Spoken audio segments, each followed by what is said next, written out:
Welcome back to the Scale Forward podcast. I'm your host, Russell. Today, I'm joined by Tony, founder of ZenQuill, an AI companion for journaling and reflection. Tony has been building in public, shipping fast, and learning a whole ton about voice UX, daily habits, and what actually drives retention. Tony, great to have you on the show. Thank you for having me. It's a pleasure, mate. Well, take us back to the beginning like we always do. How did you come up with the idea for ZenQuill? How did you get started? Okay, so I first started working on ZenQuill about a year ago, but the idea for mental health and AI kind of stemmed while I was still in high school. Actually, when I was in high school, two of my best friends attempted suicide and they ended up hospitalized. And after this issue, mental health to me was something that was very urgent. Before then, all the assemblies of speakers would come to my school and talk about mental health. It would kind of just be almost like a buzzword. But after these two events, I knew that there was actually a serious problem in my generation. And so I always knew that I wanted to work in this space, but it wasn't until last year when I took a gap year that I had time to start a project that I could really put my all into.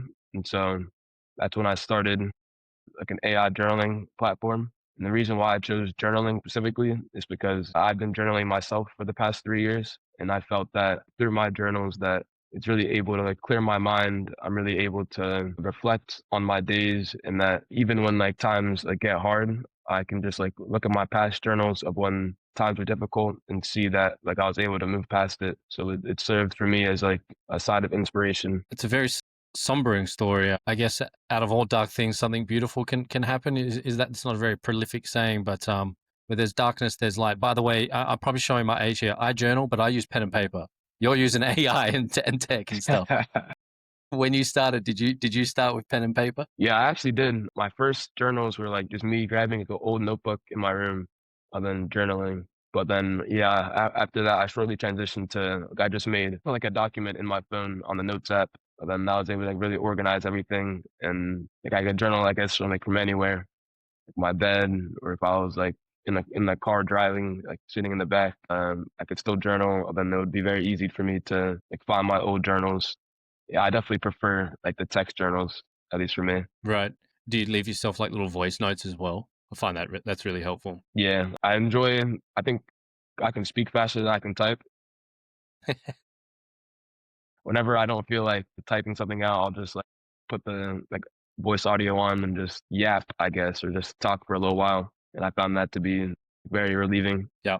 Okay. So we know how you got started. Very, very sobering story there. Very close to heart. Props to that. Take us where ZenQuill is today. Any big news that you want to share with us, and then we'll fill in the gaps as we go through the episode. Great. So ZenQuill today, in just about a week's time, we'll be starting Founders University. Founders University is a selective pre-accelerator based here in Austin. It was founded by, if you know Jason from the All In podcast. Currently, ZenQuill is on the iOS App Store with about 100 downloads and a few paying subscribers. We have users in over 10 countries right now, and our plans for these next 10 weeks is to continue to exercise go-to-market strategy of reaching out to school leaders, HR officers, and therapists. We want to get integrated directly at the forefront of where these I guess you could say mass distributors of people who are telling other people to journal are, and we'll see how that goes. I'm very excited for this pre-accelerator. We'll have a chance to either receive an investment of $20K or $120K, depending on how Founder University grades our performance. But I'm very optimistic and I'm excited. Hey, you should be. That's awesome. How many other people get accepted into that program? They accept 10% of applicants, but there we go. I think there is 80 total teams in the cohort. Amazing. Okay. That's wicked. I mean, congrats again for the team. That's super exciting. But that's where you're at today. That's how you got started. Can you take us back? What did the early version of the app look like? What was your MVP that you shipped? The first MVP of ZenQuill, it was literally just you paste the journal in, or you type a journal, and then immediately you get an analysis from an AI. And it was just a give and go. There's no saving, no creating an account. But even in this early MVP, I still shipped it around to my family and friends, and I received very good feedback. They said the AI was still able to give relevant feedback. This was last August, and then I started working on I guess our V1 version, which came out in December. But even that version in December didn't have our core features like our community solar systems where you can create journaling groups with your friends, and also didn't have like the voice journaling feature as well. So it came a long way to where it is now. Yeah, no doubt. We'll talk about all the features in a little bit. Just want to set the scene and continue to paint the picture. What did that feel like? Sort of, building something, sharing it with your friends and your family, getting good feedback. I don't know if you could have done this 5 years ago with the AI tech that we've got now, but what was that feeling like sharing that and hearing really positive feedback? And then walk us through if you can remember getting your first paying customer. Yeah, it was inspiring. I guess I'll unpack the first part. Like, how did it feel getting that feedback when I first built the first MVP? So that was actually my first time like coding. So, like ZenQuill technically is like my first like coding project, and I learned like so much along the way. And even that first MVP, I was like, it was the first time I was actually able to like send a website that I built myself, not using like WordPress or using like Wix, and like it was nerve wracking, but I was happy to see that people could use it as well, and just gave me like inspiration to continue like learning more and like diving deeper into it. Our first paying customer was actually a therapist who I had reached out to on LinkedIn. He used ZenQuill like when it was still like an unpaid tool. I reached out to him in like February of this year, and like he really enjoyed it. He said he like tells his clients to journal. He recommends ZenQuill to his clients. He actually also gave ZenQuill like 5 meditation videos to use on his behalf. He's like a professional therapist, or he's a therapist owner. Like he owns a therapist practice. He has like therapists on his team, and he records like meditation videos. And he gave us 5 to use like completely for free. And he was our first paying customer, so it was very exciting to see like the validation from our target market, and he still like today recommends ZenQuill to his clients. Got to give that man an affiliate link. No, seriously. There's probably and we'll talk about the marketing side as well, but there's probably a clear avenue down there for partnerships for therapists. I'm sure you're exploring that, but um, walk me through the app. Imagine it as if I've just signed up. So I googled best, or I AI ChatGPT best journaling app. ZenQuill shows up, right? Sure, should be one day eventually, or it does. Who knows with AI search. But let's say I've just downloaded the app. Walk me through the experience. What can I do?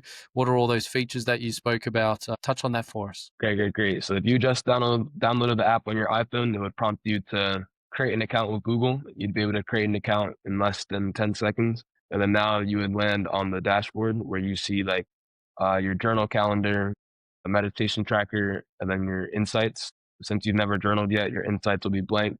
Your journal calendar will be blank. And so you navigate over to the journal tab. And once you go over to the journal tab, you'll get like an intro prompt that will just say like, what brought you here today? Kind of like do a little brain dump. And now you can fill out your first journal. Once you complete your journal, you can navigate over into the solar systems and create a solar system and invite your friends. A solar Yeah. system So what is the solar system? Break that down for a me. solar a solar system is like a journaling group where you and 11 other friends or family can join and see your shared progress together. Every time an individual, like one of you guys, journal or meditate, it tallies up to the group total, and then your group evolves. So it's a solar system because you guys are all planets and you're revolving around a central star. And every time you guys reach like a threshold, your star will like evolve into another tier and like change colors. That's cool. So it's like gamified accountability. Yeah, I like that. exactly. That's cool. Okay. How long did it take you to come up with that idea? Surely that wasn't a day one thing. That's brilliant. Nah, yeah, that came after. Actually, that came after I was already like reaching out to therapists and then showing them like product demos with ZenQuill. At first, our chat feature actually was just like almost like a Reddit chat forum. Right. So it was like just a global forum where anyone could send a message. But I knew that like I'd have to one day like make this more. And I actually got like a recommendation from a therapist who I had met, and she said like she showed me another platform that tried like a gamified approach with like mental wellness. And then that's where I got the idea of like making a community gamified approach, and the solar system theme fit our like space theme. So it worked out really nicely. Yeah, for sure. And also it's one thing to have the idea, but you got to know how to build it and then execute that in the app. So from idea to execution, how long roughly do you think that took? Uh, it took actually like maybe less than a month. Okay, that's pretty quick. That's Yeah, pretty quick. Vibe coding on a weekend yeah. is what that's what the folks will want to tell you, but it's not I true. actually, I actually, it's kind of funny. It was less than a month, but I'd say like from the actually like work standpoint. So like I had planned it. I'd actually at first, this was in the spring, like April. I had like made like a Q2, Q3 plan for ZenQuill, and I had planned to start working on the solar system in the summer. But then I was actually on vacation. I was in Miami with my brothers. They have like a house there, and like I was just literally, it actually was vibe coding on a weekend. Like I was bored. Like I looked into my like, Q2, Q3 plan, and I'm like, hey, like I have this whole plan of how to build the solar system out already made. Like, what's stopping me from just sending a couple AI prompts right now? I'm in my bed, like got nothing to lose, and I actually like fully built out the solar system in like less than like a couple of days after that. I was able to release it. Isn't that crazy? Isn't that crazy? Do you have a technical? You said it's your first coding project. What like are you in uni? What's your degree, or do you have any experience coding before? Yeah, so I started when I started ZenQuill, that was last August. And yeah, that was my first time like ever coding. But before that, I was an intern for an ed tech consulting company where I would like help professionals use ChatGPT and use AI to create like business assets. So I was familiar with using AI in that context, but not coding. But I did take a 3 month coding boot camp in London called The Wagon. That was this past winter from January to April. There, I learned like full stack development, and it was like a full time boot camp. So it was like from 9 to 6 p.m. every day, 5 times a week. That really taught me a lot in coding. But then I paired like that experience with the experience that I've just started ZenQuill using AI coding. And I feel like, yeah, after the wagon, when I got back to working on ZenQuill and using like the vibe coding like workflow that I use, it was just a lot more safe. I had like almost like guardrails now, and I had ways to like validate my like strategy without just overbuilding and overbuilding, sending the same prompts in. I was able to get a lot more precise. I was, yeah, definitely more organized. I guess that's my technical experience so far. Yeah, shout out wagon. That's kind of random, bro. Like you left the States to go to the UK to learn coding for whatever it was. We don't have to dive into that, but that's kind of random. What a I journey, had man. Yeah, I took a gap year after high school. Or after graduating high school, I took a gap year, and I knew I wanted to do like a coding boot camp. But yeah, like when I did my research, Low Wagon, it's called Low Wagon or Low Wagon, I guess because they're French. But they were the best one that I saw online. They have like 40 different campuses, none in the US. So that's why I had to come to the UK. But Yeah, good excuse for a holiday.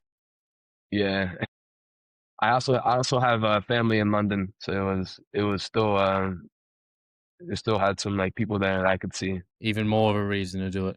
Talk about talk about these guardrails. I'm speaking to a lot of AI guys, AI founders, AI cybersecurity, and guardrail seems to be the buzzword of the last 30 days. It's a big topic. How do you go about thinking about this as a founder? Because obviously journaling, people can get quite personal with that. So is this something that you always got at the top of mind? How can we build these guardrails into ZenQuill? Yeah. So when I said guardrails before, I guess it was more of through my like development of the app.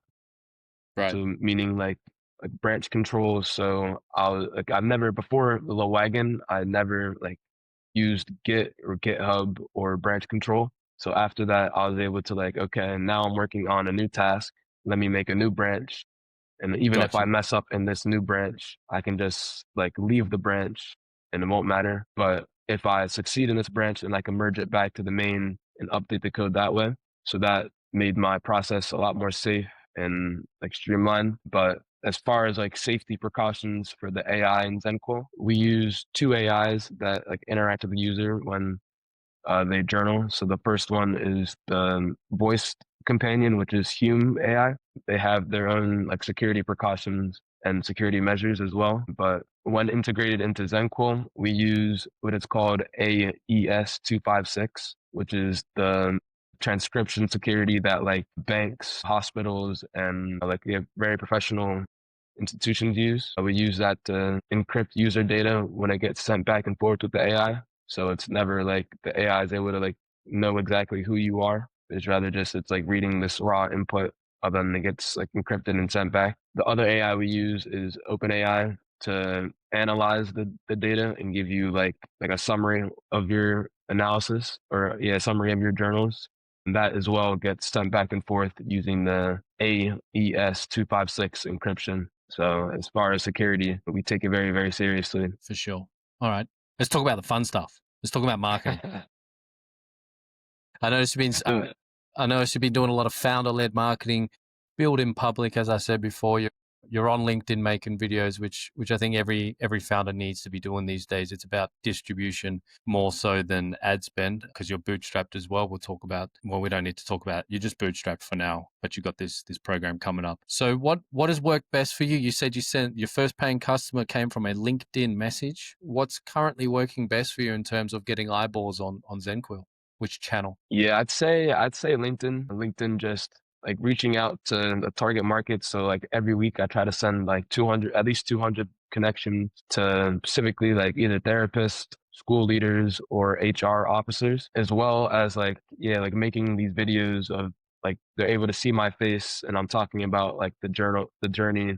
I'm talking about like the app. I'm showing them exactly what it looks like. I'm making like interesting videos of me like going outside. And one video I made in London, I was like interviewing people on the street and asking them their thoughts on like journaling, asking them their thoughts on mental health. So yeah, videos, I'd say like, I think it's called UGC creation. So yeah, UGC videos have been the best as far, and as well as just LinkedIn reach out to like a target market. And then when I reach out, my goal is to like get them a product demo so I can like, show them exactly what I built so far, and then it goes from there. Please tell me the message isn't, hey, check out this product demo I made for you. No, not at all, not at all. It Okay, cool, starts cool. it starts almost with like breadcrumbs. So the first like message is never like would love to hop on a call. It's like I saw your interest in the mindfulness space, like would love to connect, tell you more about this AI journal that I've been working on. And if their interest peaks, usually so they accept the connection request, or like, okay, tell me more. I give them a little bit more information, and then from there, I ask if like they're open to like a product demo, so I can show them exactly what ZenQuill looks like. And so far, it's been going pretty well for LinkedIn reach out. Outreach, yeah.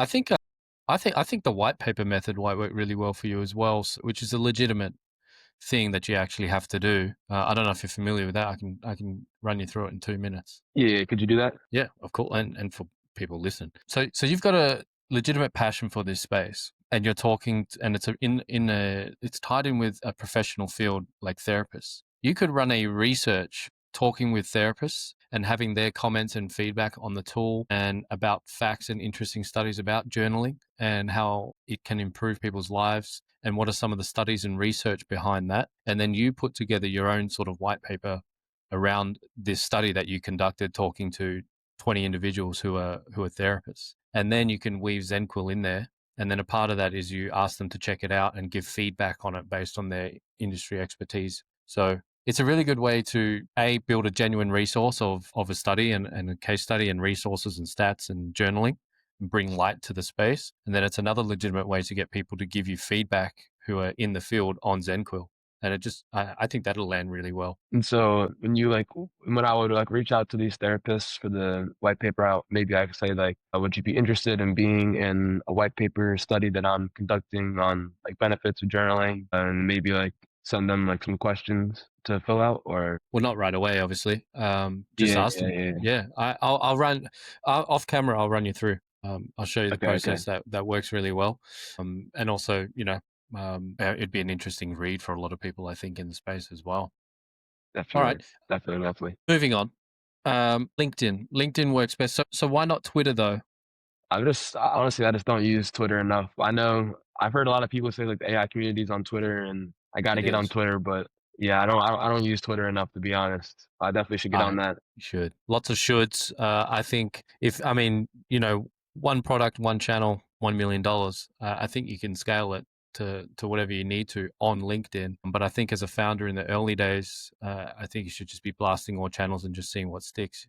because if you've never tried Twitter, you never know if it's going to work, right? And so Yeah. it actually might be trash, like actual trash for you for what you're doing, but it also might be a jackpot. I think it's worth exploring. And that's for any founder as well. If there's a channel that they haven't touched, I think it's worth spending 90 days touching it and seeing what happens. TikTok as well, I think would be another one, right?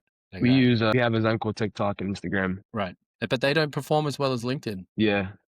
Yeah, they That's don't. interesting. That's interesting.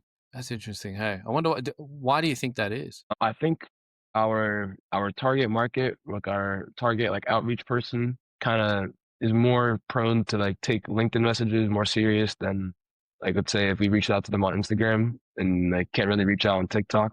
But yeah, I guess just the consistency of me being like sending these requests every week of them building like the network, it just makes LinkedIn onto the perfect avenue. Yeah. You can't really send DM messages on Instagram, but I think LinkedIn people are more prone to take these connection requests more seriously. Yeah, for sure. I completely agree. Are you automating that or you're manually doing this still? I'm manually doing it. Man. All right, let's spend 5 minutes, after we finish chatting on this show about getting that automated for you, bro. Like, what are we doing? It's 2025, especially with AI and stuff. Okay, what about? We definitely got to talk about that. So in terms of the team, like with the marketing, you said you got somebody on that. Walk us through how the team, how big is the team right now? So right now it's just me and him. He's the other co-founder and CMO. But we Okay. also have three ambassadors. We recently launched a ZenQuill ambassador program. So if you go on the ZenQuill website, there's like at the bottom a banner pops up and it says sign up to be a ZenQuill ambassador. Basically, ZenQuill ambassadors. As a ZenQuill ambassador, you get to choose how many videos like per week you want to make. But if you want to make two, we want to make just one or one every other week. It's up to you. But whatever number you say, we will hold you accountable to it. And then we like put your likeliness on the website. We'll give you like an all access ZenQuill account. And then we'll also like give you like marketing templates to use for making these videos. The videos are like mental health related, journaling related, posting on like TikTok and Instagram. But yeah, as far as like the team structure, which is primarily me and him, his name is Ryan. It's just me and Ryan as the like co-founders. Ryan. Oh yeah. Will that change? Like, let's say you go through this, what's it called again? That you just got accepted into? Founders University. Yeah. So after Founders University, will the team size change, or is it not guaranteed? So actually, a big reason of not necessarily Founders University, but why I came to the university that I'm at University of Austin. It's a newly founded university. They had their first class actually last year, but it was founded by like Joe Lonisdale, founder of Palantir Technologies and 8VC. They have like a huge like donor network. They received like they're able to like start a university without taking a penny from any federal like funding. Yeah, it's crazy. They receive like 200 million just from like donors. Every student that gets accepted gets free tuition. But like the type of student that comes here, the type of student that wants to like start kind of like big projects and really utilize like the network that the school has. So that was a big reason why I came here to find like future co-founders. So I'm definitely open to like expanding the team as we see fit and like if they're able to like add value to ZenQuill. That's definitely the reason why I came to this school specifically. Right. I mean, that sounds way better than the average founders dinner. How many people go to this school? About like 170 between the two Sweet. classes so far. Yeah. And obviously, I mean, that's small enough to kind of know everybody, Yeah, exactly. right? Like, that's great. Yeah.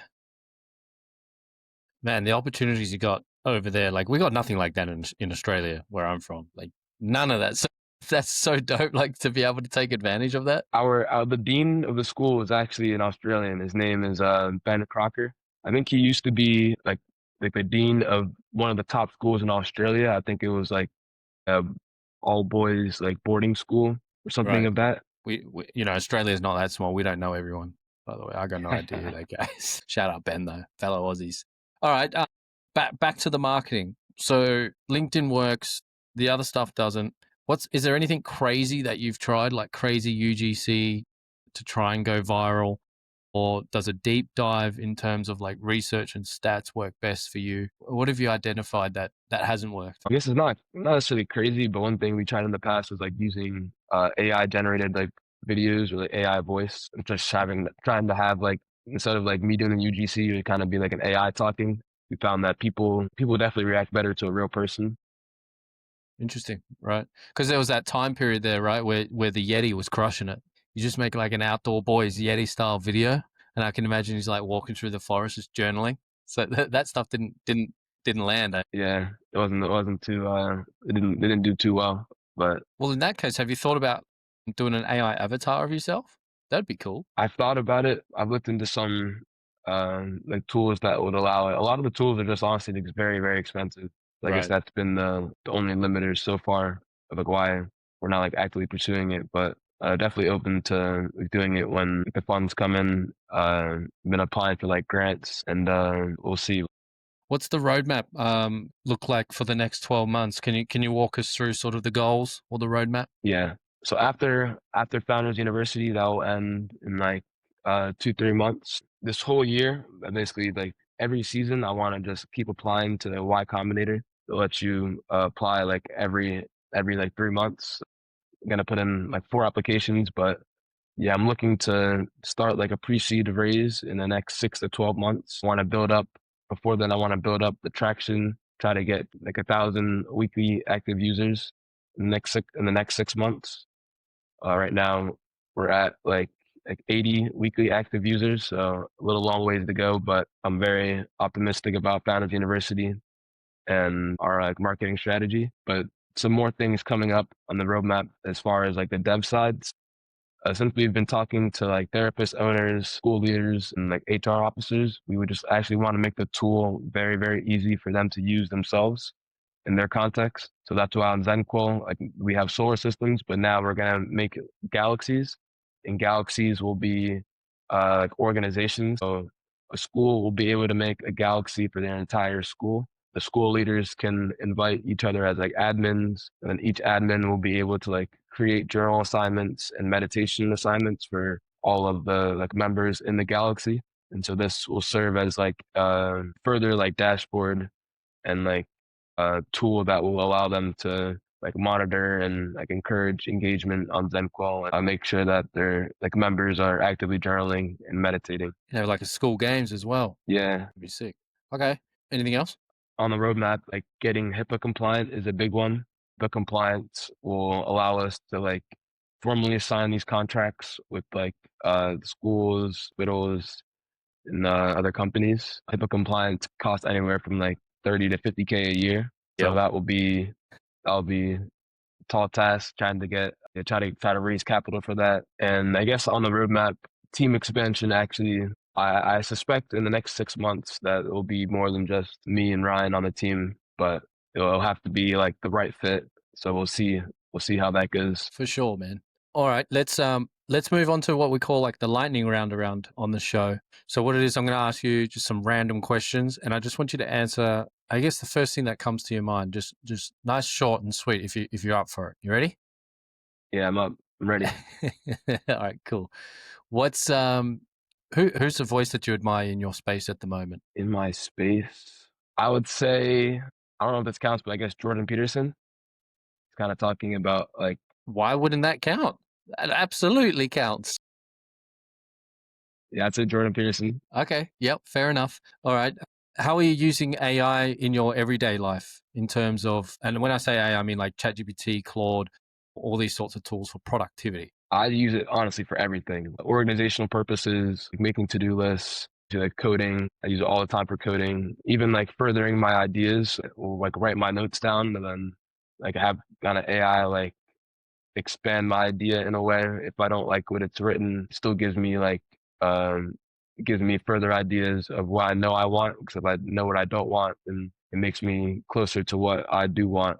So I use AI like every day, almost in all tasks. Yeah, same. I think that's everyone, eh? Using, so this next question, are you using AI agents much? Do you automate a lot of your day-to-day stuff? I should use AI agents. Kind of just have like ChatGPT specific like chats made. So I'll like go to one chat if I'm like doing like grant I mean, projects, right? application, yeah. Or if I'm working like typically I'm like making a LinkedIn post, maybe I'll go to another. I have another chat separately for this, but I don't have like any AI agents deployed. Like a lot of people will do like N8N agents, but I haven't been able to set that up yet. But definitely should and definitely have to. Yeah, we'll get you onto that soon with automating this outreach stuff.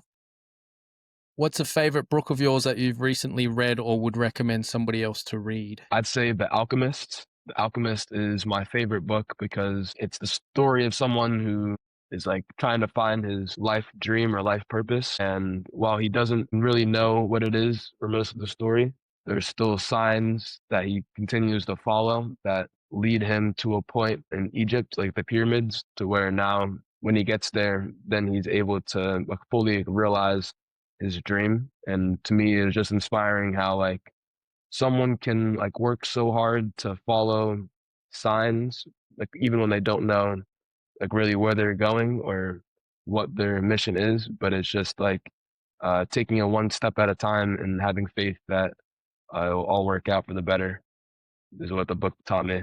So I definitely recommend. How important is speed in the startup world in terms of 80% is good enough rather, progress over perfection? How important is that for you? It's everything, to be honest, especially in like this AI space. It's either, I was actually thinking this last night. It's really just like innovate or die. Like if you're not continually innovating and building and adding new features and improving your product, especially now when these AI tools are available, if you're not doing it, then your competitors will be. So it's like you actually just can't stop innovating. You can't stop making your product better, especially like in this AI revolution. Like in the next year, ChatGPT and Claude and all these tools are going to look completely different. So it's really just, you can't stop innovating and you can't stop like building. So progress really is everything for me. I think that's a pretty good way to end the show. But what I'm going to do is ask you one last question. If you had a piece of advice for another young founder, what would that be? It would be to just start. It doesn't have to be a fully fleshed out idea, even if you don't have like a full like mission just yet. I think just starting is the most powerful thing you can do, similar to like The Alchemist. While you may not see the full road, maybe you can see like just a couple like sidewalk like steps ahead of you. So take those steps first, and then once you get to the end of where you can see, then you will be able to see more than you could see beforehand. So you have to start working and able in order for you to see where you should go from there on. So that would be my advice: to start working and have faith that it will all work out for the better. Tony, that's great advice. Thanks for jumping on the show. Good luck at Founders University. I look forward to hearing updates on that. Where's the best place for people to connect with you or check out ZenQuill? Follow ZenQuill's Instagram, zenquill.ai, but you can also reach out to me on LinkedIn at Tony Udotong. So it's Tony, then my last name is Udotong. We'll be very active on both of those channels, but also download the ZenQuill app, ZenQuill on the iOS App Store. And yeah, I'm very excited to connect with you all. All the links will be in the description. Tony, once again, thanks for jumping on, man. Thank you. If you enjoyed this episode, share it with one founder who is thinking about journaling. And for those of you who aren't yet subscribed, please subscribe to the Scale Forward podcast. Thanks for listening, and we'll see you on the next episode. Peace. Thanks, man. I'm just going to hit stop.